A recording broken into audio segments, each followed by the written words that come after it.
Welcome back, everyone. Are you bored of your WL Toys K989 and maybe it doesn't work properly, but it still has good suspension or any other good parts on it, and you want to, I don't know, perhaps do something different? I'm going to take some parts out of this one. I have another K989 sitting on my shelf. I'm going to take some parts out of this one, and then I'm going to take a diecast car. I've had plans for this for a long time, and I'm going to turn the diecast car into an RC. So we got opening doors, opening trunk lid. It does open, but it doesn't open very easily. There it is. So we're going to put that onto the original chassis. Now this Corvette, this is a diecast body, ABS plastic. The wheels do turn. Doesn't seem very clear for some reason. And I've taken another gearbox out of another 124 scale RC car toy grade, and I've simply hot glued it in place, and then I ran some M2 nuts and screws. Now they'll be hard to see. The hot glue is just to hold it in place. Forget the name brand of this. Here you go. Of this particular one, Corvette C6R. Anyway, I've had this for a while now, and it just so happens the tires fit right on the axles. A nice tight press fit. It used to be when you turn the steering wheel in here, it would turn the wheels this way, so that part's already set up. There's not going to be any suspension in this vehicle. And I'm thinking the small size of the servo from the K989 will go something like that.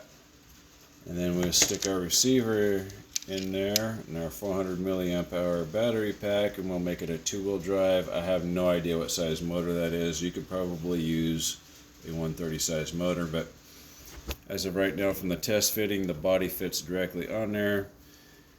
The other thing I did do that may be hard to see or notice is that there is ball bearings in the front wheels there. I drilled them to accept slot car ball bearings. I did not in the rear. I didn't do anything at all with the rear. As you can see, it's slightly different, right? What size motor that is, again, I have no idea. It's small. It's about the length of a 130 motor, but it's round, right? So it should be fairly straightforward. Should be something different, but this is a solid axle rear end, so it's not going to turn that good. And I did take this steering bar. I flipped it upside down, and I trimmed the tabs off because they had run on these ribs. So that way you get nice good steering. Then I gently heated up this bar, and if we set the tire so it's parallel with the chassis, meaning the inside of it, the other side would be in a severe toe out position. So the front end was in a toe out. I heated it up, and then I gently applied force with my fingers, squeezing it in, let it cool off, then I let go.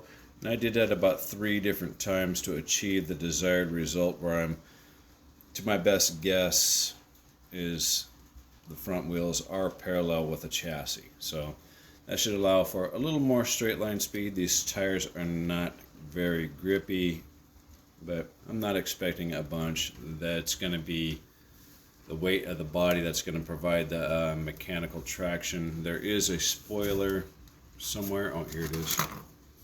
The spoiler that goes on the deck lid like so. You can get these die-cast vehicles relatively cheap. And if you really want to go balls to the walls, the little red that you see sticking through there, the taillights are clear, so you can put LEDs in there.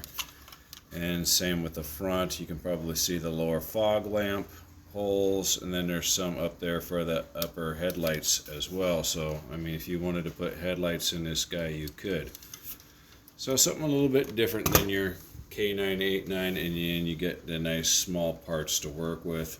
Is it going to be race ready? No, it's just something different that you may or may not want. Who knows? But put an old car to a different use.